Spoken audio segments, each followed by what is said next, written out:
And this is a gesture production.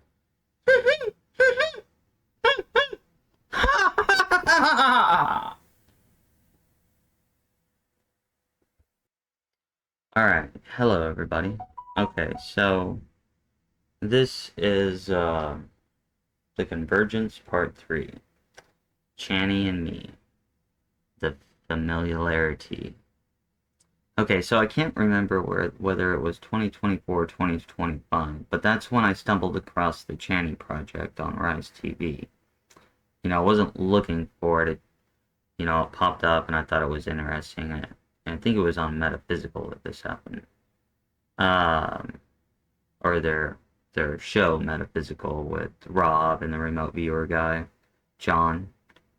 Um, so anyway, okay. So for those who don't know, CHANI Channeled Holographic Access Network Interface was a claimed South African experiment in 1994 to 1999. Researchers allegedly made contact with an entity from a parallel timeline universe through a computer interface. And it ended in 1999 because of the whole Y2K thing. Apparently, the actual reason for the whole trying to fix the whole Y2K thing had to do with this right here, because once they updated their computers to the Y2K thing, or the bug, or whatever it is, and that's when they were no longer able to communicate with the entity. But the transcripts are public. Yeah, a lot of them have been lost. So you can read them. Some call it a hoax, some call it real, some call it something in between, a transmission using available technology to deliver information that didn't originate in our timeline.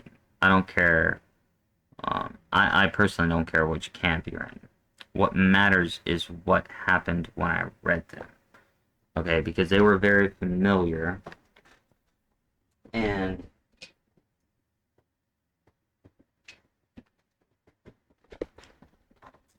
there was a pattern, and I think it was odd that Brian came and talked to me between 1998 and 99 and left um, close to me um, close to me going from a freshman in high school to a sophomore in high school, because it was around April or May when he left, I believe. It could have been March, but I was thinking it was around April and May.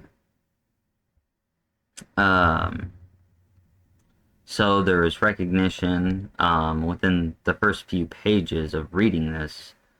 I felt something. I mean, you see, my documents listed the president's names, or the documents I read in 1998 listed the president's name as the idiot, the foreigner, the most hated, the old man, and the one that's coming up, the great uniter.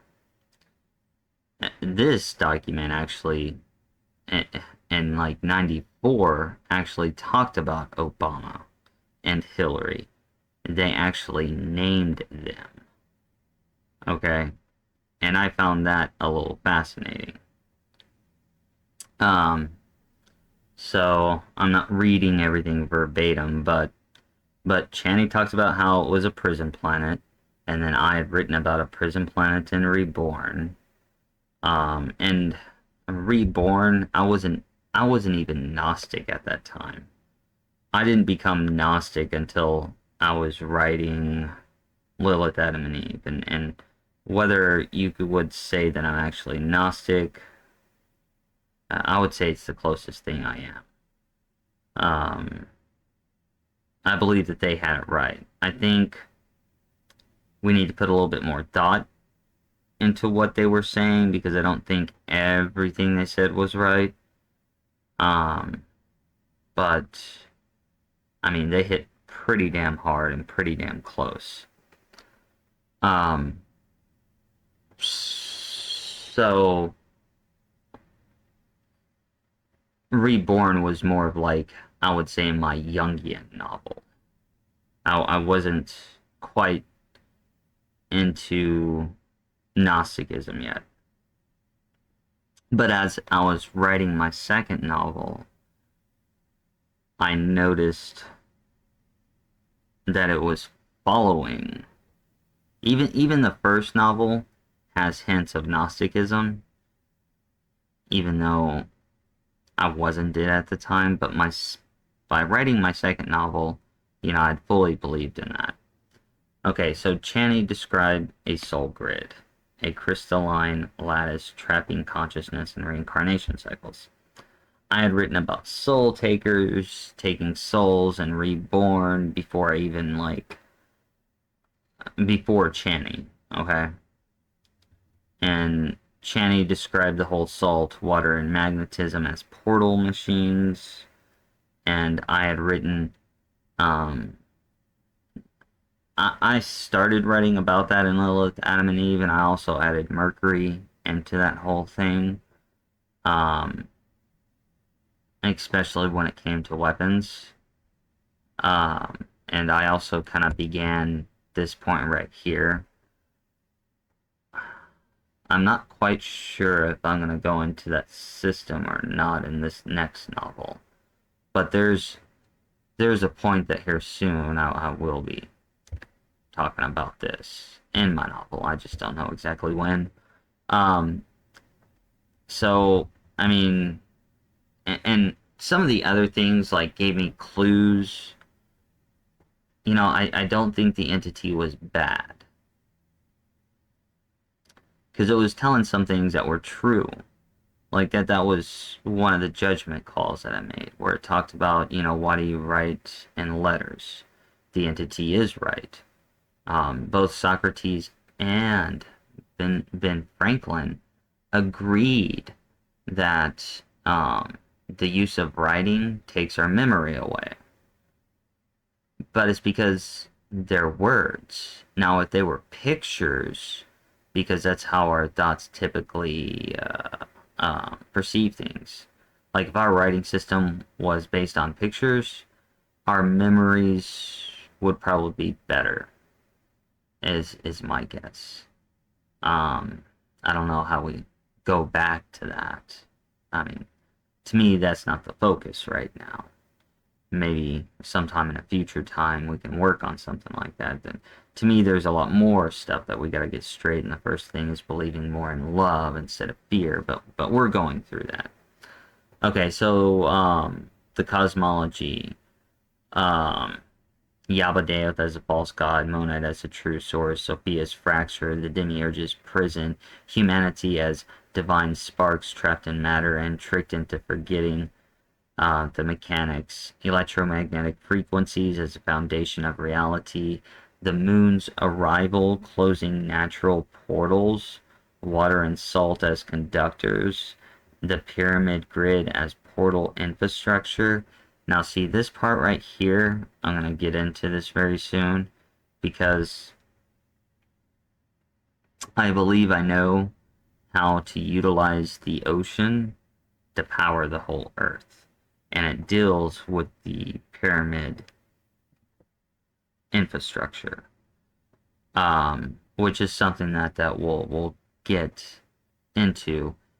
And then right here where we've got the timeline, this 13,000 year galactic cycle roughly might be 14,400.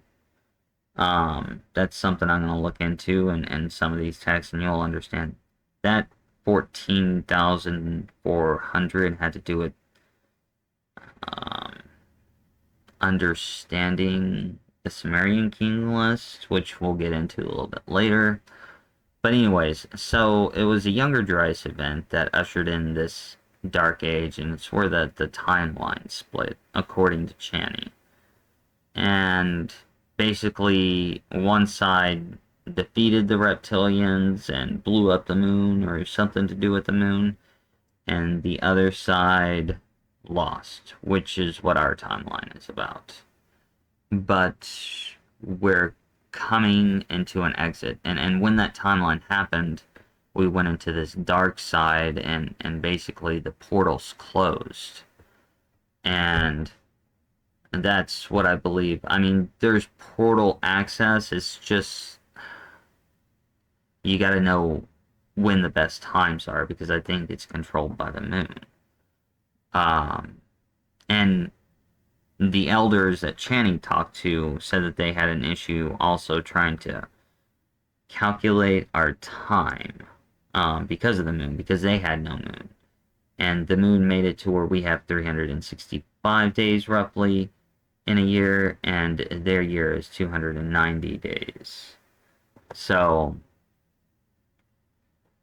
so some differences there, and they also live to like 1,000, or about like 1,200 years.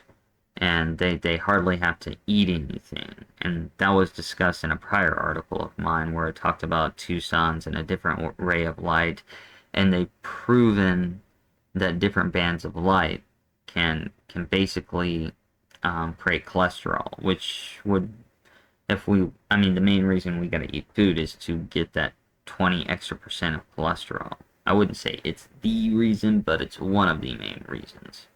And they do eat, but just not as much as we do, and it's just fruit. And it's probably very different from the fruit that we've engineered, because the fruit 300 years ago is not the same as the fruit today. Alright, moving on. I'm a lot of this is also going to get explained later on, but there is an article about that. I think it was the second article I actually wrote. Okay, so I had written 2 novels between 2020 and 2024. CHANI transmitted all this between 1994 and 1999, and then during 1998 and 1999, I had Brian visit, and I had the 5 dreams. Now, not all the dreams happened in 1999. Some of it happened a few years later. One of them maybe 6 years later. But there's, and I also gotta say something. I don't believe I'm the only one, like, connected to what's going on, but there's certainly certain people in place for various different reasons that know what's going on, and that have a similar situation, maybe not a time travel experience, but a certain spiritual situation that has brought them about to roughly about the same point to where I'm at, because we gotta up the frequency. Okay, so there's a moment in the CHANI scripts that stopped me cold. Someone asked how humanity can escape the prison, and the entity's answer, paraphrased, "You figure it out, love or fear. Your choice." This is the main key thing to the whole CHANI documents. And you got about 8 to 10 years, maybe 7, to figure this out. Which do you want to be? Do you want to choose love or fear? So you need to have love in your heart. And if you have love in your heart, you will go to the high timeline. If you have fear in your heart, you're going to be facing the destruction, which will kill 90% of us.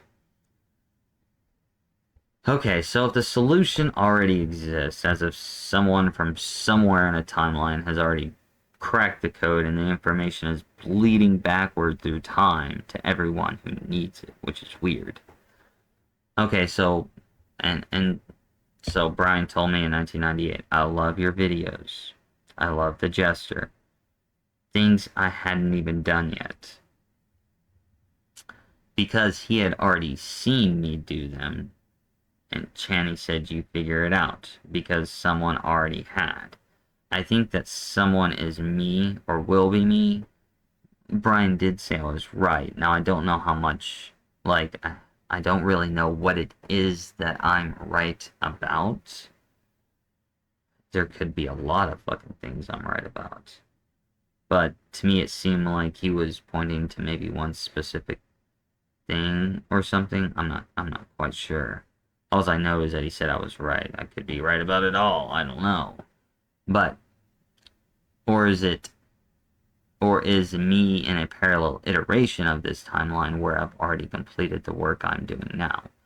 And both Brian and Channing are transmissions from that future past, seeding the information into the version of me that still has to live through it, which I find really, really weird. I still have no idea why it was, I guess, important for Brian to tell me all this stuff. Um, so, okay, so the electromagnetic magnetism. Um, okay, so both in the CHANI documents and Brian's documents that he gave me, there seems to be like this convergence point. Like, we're gonna have this shift. Not a collapse, but a frequency realignment here. And CHANI talked about the same thing. So the prison isn't physical, it's electromagnetic. The soul grid is a frequency cage. It traps consciousness in a narrow band of perception, so we can't see the bars. The portals CHANI referenced aren't doorways, they're resonant points, places between Earth's electromagnetic field that like naturally oscillates at frequencies that allow consciousness to move between densities. The moon didn't just close the portals by showing up. The moon's electromagnetic field disrupted Earth's natural resonance. It created interference patterns that collapsed the higher frequencies access points humanity had been using for thousands of years. Now, this didn't happen all at once, okay? This happened slowly between like around 10,900, maybe a little bit after that in BC time, all the way down to Noah's flood, which was around 2400 BC. Okay? So, it was slowly closing the portals, and this is probably what is so important about the Tower of Babel, because it seems like the Tower of Babel was probably the last portal chance for most of the people here. I think there was some other portal openings that happened not maybe like 1,000 or 2,000 years ago. Maybe it was way before that. But I think that was in North America. But so this is why the Tower of Babel story exists. Not because God was mad about us building it, but because a celestial event, the moon's arrival, disrupted the electromagnetic conditions that allowed unified human consciousness to function. Okay? We didn't lose a shared language, we lost a shared frequency. And this is important too, because a language is about communicating. Okay, even if we take it in its basic form. Language is about communication. But more importantly, I think it was more about frequency, disrupting the frequency of humanity. And I think that's what that talked about. You had like the moon coming in, and that was changing conditions on the Earth. I mean, it caused the Younger Dryas event. Okay. Maybe that's what those depictions about the on the Globe Tepe was, maybe it was showing that the moon was coming to our orbit. Okay, not a comet, the moon. And that would cause a lot of devastation. I mean, just an object close like that coming in. And CHANI even mentioned that the Giants were suffocating, like it was reducing air restrictions. And that event right there began basically the extermination of the Giants. Um, and it started making them go crazy. So maybe before Noah's flood, there were the Giants were both good and bad. They were probably definitely good before the Younger Dryas, but afterwards they had a whole change in body composition that really screwed with them. Okay, so what I'm thinking at this moment is that I'm a bridge. And so I'm not escaping. A bridge isn't someone who escapes the prison and runs. A bridge is someone who stays in the prison while holding the frequency of freedom, so others can follow the resonance out. So the gesture is a bridge costume. The honk honk is the bridge's signal. The laugh, the frequency that says, I see the bars and they're funny now. When you laugh at the cage loses its power. A lot of you, and I don't want you to take this the wrong way, but you're going about this too seriously, and you need to let go of that. Focus on love and laughter, okay? Because everything that you're seeing on social media is the cage, okay? Everything that you're seeing about politics is the cage. It's trying to keep you in this fear frequency, okay? So, yeah, disclosure, they're going to be trying to do the same thing. They're trying to get you to fear. What you need to do is not fear. You need to believe that there is an exit. Because the only way that we get out of this is the exit. Alright? Because fear locks you in the prison. Laughter shifts you out of it. Brian knew this in 1998. CHANI knew this around 94 to 99. And I'm writing about it in my novels. Okay? And my novels are interconnected with everything that I am doing, even on social media and everything like that. Okay, so, now I'm living it, the familiarity, and, CHANI felt like the information between CHANI and the entity were very close. Brian's encounter felt surreal. I mean, I didn't even believe it at first. I thought somebody was just playing some kind of weird joke. It's hard to imagine when you are 15 that somebody would possibly come back in time. And like I said, him coming back in time is my best guess. Because he said that he saw videos and he saw my honk honk, which I didn't know how to do at that time. But it feels very, very strange and odd that somebody would come back in time to talk to 15-year-old me. And 15-year-old me was, he was intelligent, but he was way different from 42-year-old me now. Okay, who's a lot more mature. I had a lot of issues, especially psychologically at that time. Well, not at 15. Coming to 18 I did, but I was in a major depression was definitely kicking in at that time for me, and I was having a hard time with that at 15.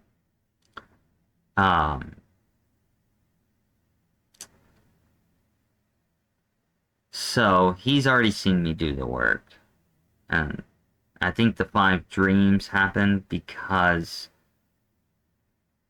when Brian did that, it created a different timeline where I had a different frequency, or maybe I was in the same timeline with a different frequency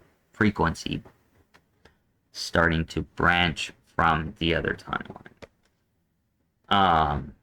But CHANI, Brian, the dreams, and the novels are all the same transmission, just arriving through different channels, all pointing to the same thing. The prison is real, the escape is real. And you already figured it out. Well, we will We will figure it out. You just have to remember. And that's what I'm trying to do right now, is I'm trying to guide you to this high path. Because things are going to get better. And you don't want to face the destruction. You don't want to be in the fear timeline. Okay. So, what does this mean? If CHANI is real, if the entity was actually communicating from another dimension or timeline, then the information it gave isn't prophecy, it's memory. If Brian was real, if he actually came from the future where he'd already watched my videos, then the documents he gave me aren't predictions, they're field notes. And at the moment, I'm actually thinking I wrote the 1998 documents. If the dreams were real, if they actually showed me my life before I lived it, then the 5-phase arc isn't fate.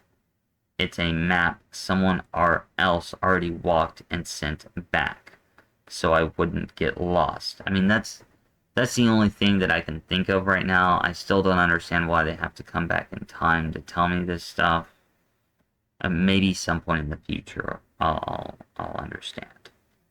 The novels I wrote aren't fiction, even though they're classified as that. They're the cosmology transmitted through the only channel I had available before I was ready to say it directly. In this article series, this is me saying it directly. The jester's job. The crazy one laughs when fear peaks. Not because laughter is magic. Because laughter is a frequency disruptor. And doing weird things is a frequency disruptor too. And doing weird things in a good way. And what I mean by that is, like, if you're just having a conversation with somebody and then all of a sudden you're just like, oh, ooga booga wooga. They're gonna look at you weird. But it's a frequency disruptor and it sets things on a different path. I like to do weird shit like that. But anyways, so the prison planet runs on fear, shame, guilt, and separation. And your consciousness is engaged by your emotion. Okay, that's why love is so important. Those emotions lock consciousness into dense, low vibration states that can't perceive the cage. And I want you to pay attention to this right here, because most people are more concerned with logic than emotion. But emotion plays a big key in this, okay? You need emotion. Don't be a robot. Emotion is consciousness frequency. It is what will get you, it'll enhance your consciousness. So emotion is very important. Okay. So, laughter does the opposite of fear, guilt, shame, and all that stuff. It elevates frequency. It creates space. It lets you see what you couldn't see before. The sacred clown, the holy fool, the jester. Every culture has this archetype because every culture has people who figured out how to hold the truth lightly enough that it doesn't crush them, and how to deliver it in a way that doesn't trigger the system's defenses. Brian saw me do this. CHANI described people doing this. I wrote characters doing this in both novels. Now I'm doing it on X with the It's not a bit, it's a function. Okay, so this is important. I want you to know next on Article 4, we're going to start getting into the hardcore stuff. We're going to be talking about how I figured out that CHANI was talking about the electric universe and why it changes everything. And in the CHANI documents. This only makes sense if the universe is electric. And I haven't really studied the electric universe theory in like complete depth. I do have an overview of it. So I'm not for sure if it's right, but we definitely can figure out that the science that we have currently isn't right. But I'm wondering if the actual like electric universe theory maybe like part of our science is right and part of the electric universe theory is right, and it's kind of like somewhere in the middle, or maybe it leans one way or the other. I don't know. But I don't think we got that figured out yet. Completely. Okay. Um, and I'm going to get into the peer-reviewed science that proves the electromagnetic forces. Maybe not the electromagnetic universe, but we're just talking about the electromagnetic forces, not a gravity shape the cosmos, and why it matters for everything. Brian, Chani, and the dream, and what the dreams told me. Anyway, honk honk. Okay, so if you ever read something that felt like it came from inside your own head, or something you knew before you learned it, drop it below. Chani, the prison planet, timeline merge, sacred clown, the convergence. Okay? Oops, no, I just want to copy this last part. So I'm going to put it on my YouTube channel in the description below. So, once again, this was that right there, and we'll dive into the electric universe. So this was the Convergence Part 3. I hope you go to X and you click on the article if you're on X. I hope you follow me. I hope you follow me on YouTube. Those are my main ones. I'm also on TikTok if you want to follow me on there. I also do TikTok for book talk because I'm trying to sell my novels. I would love it if you bought my novels. I think they're wonderful and good. Let's see here. I'm also on Rumble. I haven't added a video to Rumble in a little while, but I plan on doing that sometime soon. I've just been really busy lately. Things have kind of like picked up a lot, especially now that I'm writing the novel. So anyway, I'm gonna leave that here. I will see you next Wednesday. Since I'm still behind on things, I probably won't do anything on Saturday, but I am trying to do at least one video on Saturday this month, but it's probably not going to be this Saturday. Or it might be Sunday. But yeah, other than that, y'all have a good one, and I will gesture you out of here.